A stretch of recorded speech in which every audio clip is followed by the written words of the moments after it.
नमस्कार। आज की इस सेशन में हिंदी की पाठ्य पुस्तक बसंत भाग 3 कक्षा 8 की पाठ संख्या 2 के प्रश्न उत्तर देखेंगे। तो आइए शुरू करते हैं। पाठ का नाम है लाख की चूड़ियाँ। पहला प्रश्न, बचपन में लेखक अपने मामा के गांव चाव से क्यों जाता था और बदलू को बदलू मामा न कहकर बदलू काका क्यों कहता था? आइए इसके उत्तर देखते हैं। तो बचपन में लेखक अपने मामा के गांव चाव से जाते थे क्योंकि बदलू काका लेखक को लाख की रंग बिरंगी गोलियां बनाकर देते थे जो बहुत सुंदर होती थी। लेखक बदलू मामा को बदलू मामा न कहकर बदलू काका इसलिए कहते थे क्योंकि पूरे गांव के बच्चे उन्हें काका कहकर ही बुलाते थे। आइए अगले प्रश्न को देखते हैं। अगला प्रश्न है प्रश्न संख्या 2, वस्तु विनिमय क्या है? विनिमय की प्रचलित पद्धति क्या है? आइए इसके उत्तर जान लेते हैं। तो वस्तु विनिमय क्या है और विनिमय की प्रचलित पद्धति क्या है, उसके उत्तर इस प्रकार है। वस्तुओं का आदान प्रदान करना ही वस्तु विनिमय कहलाता है। विनिमय की प्रचलित पद्धति में एक वस्तु देकर बदले में दूसरी वस्तु ले ली जाती है। आइए अगले प्रश्न की ओर चलते हैं। अगला प्रश्न है प्रश्न संख्या 3। प्रश्न संख्या 3 में है मशीनी युग ने कितने हाथ काट दिए हैं? मशीनी युग ने कितने हाथ काट दिए हैं? इस पंक्ति में लेखक ने किस व्यथा की ओर संकेत किया है? तो आइए इसके उत्तर जान लेते हैं। मशीनी युग ने कितने ही हाथ काट दिए हैं। इस पंक्ति के माध्यम से लेखक ने उन कारीगरों की ओर संकेत किया है जो हाथ से बनी वस्तुएं को बेचकर अपना जीवन यापन करते थे तथा पीढ़ी दर पीढ़ी इस कला को आगे बढ़ाते थे। परंतु आज की मशीनी युग में काम मशीनों से जल्दी और सफाई से हो जाता है जिससे कारीगरों का हस्त व्यवसाय लगभग लुप्त सा हो गया है। आइए अगले प्रश्न की ओर चलते हैं। अगला प्रश्न है प्रश्न संख्या 4। प्रश्न संख्या 4 में है बदलू के मन में ऐसी कौन सी व्यथा थी जो लेखक से छिपी न रह सकी? प्रश्न संख्या 4, बदलू के मन में ऐसी कौन सी व्यथा थी जो लेखक से छिपी न रह सकी? आइए इसके उत्तर जान लेते हैं।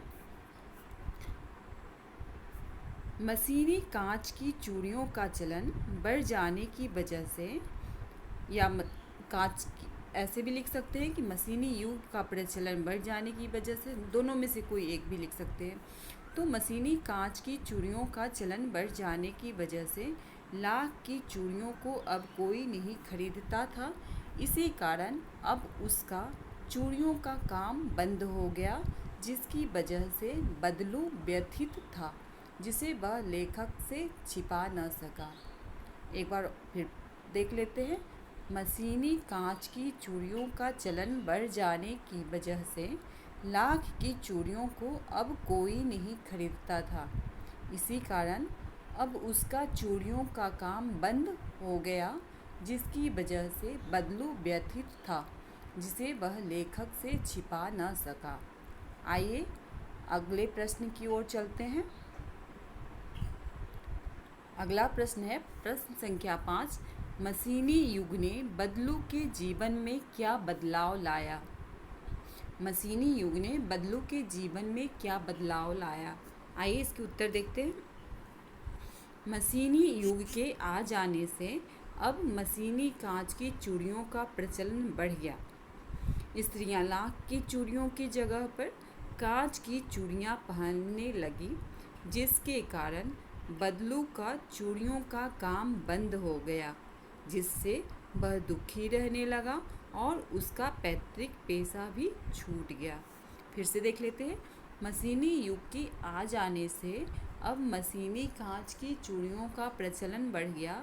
स्त्रियां लाख की चूड़ियों की जगह पर कांच की चूड़ियां पहनने लगी, जिसके कारण बदलू का चूड़ियों का काम बंद हो गया, जिससे वह दुखी रहने लगा और उसका पैतृक पेशा भी छूट गया। आइए अब इसके शब्दार्थ देख लेते हैं।